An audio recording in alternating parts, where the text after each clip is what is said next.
بدگمانی کا علاج کیا ہے؟ قسم توڑنے کا کفا۔ بدگمانی کا علاج یہ ہے، پہلا علاج تو یہ کہ یہ سوچے کہ اللہ نے منع کیا ہے اور اللہ نے اس کی دلیل قرآن میں دی ہے، ان بعض الظن اسم، بہت سارے گمان غلط ہوتے ہیں، ہم یہ سمجھ رہے ہوتے ہیں کہ ایسا ہے، حقیقت میں ایسا نہیں ہوتا، تو اللہ زیادہ جانتا ہے، ہم جانتے ہیں۔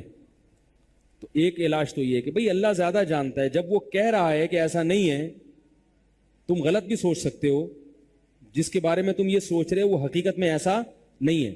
دوسری بات یہ بھی سوچنا چاہیے کہ جیسے میرے اندر اگر کوئی عیب ہو، میں چاہتا ہوں کہ لوگ اس کی اچھی تعویل کریں، میری باتوں کا صحیح مطلب لیں، غلط مطلب نہ لیں، تو دوسرے کے بارے میں بھی ہمیں یہ سوچنا چاہیے کہ ہم اس کے اچھا پہلو تلاش کریں، دو مطلب نکلتے ہیں تو اچھے پہلو پر محمول کریں اور اس کو غلط پہلو پر محمول نہ کریں، جو اپنے لیے پسند کرتے ہو وہی دوسرے کو۔ اور تیسرا تو سب سے بہتر علاج ہے کہ جب آپ کسی سے بدگمان ہوتے ہیں نا، تو آپ خود پریشان ہوتے ہیں، اندر سے بغض پیدا ہوتا ہے، اور اس بغض سے اس کا کوئی نقصان نہیں ہے، آپ کو کھانے میں 2 روٹیاں زیادہ کھانی پڑیں گی۔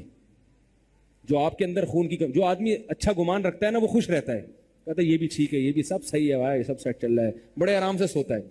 اور جو بدگمان ہو کے سوتا ہے وغیرہ، یار یہ بندہ بھی ٹھیک، پتہ نہیں ٹھیک کیوں نہیں ہو رہا، یہ سب اس نے یہ کیوں بولا، اس کا تو یہ مطلب ہے، خام خامے ٹینشن لیتا رہتا ہے، اور نقصان کس کا کرتا ہے؟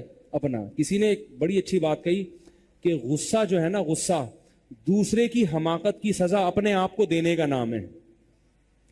دوسرا نے الٹا کام کیا، آپ غصہ یوں کرو، جس نے کیا وہ ہنس رہا ہے، حالانکہ سزا اس کو ملنی چاہیے تھی، اور مل کس کو رہی ہے؟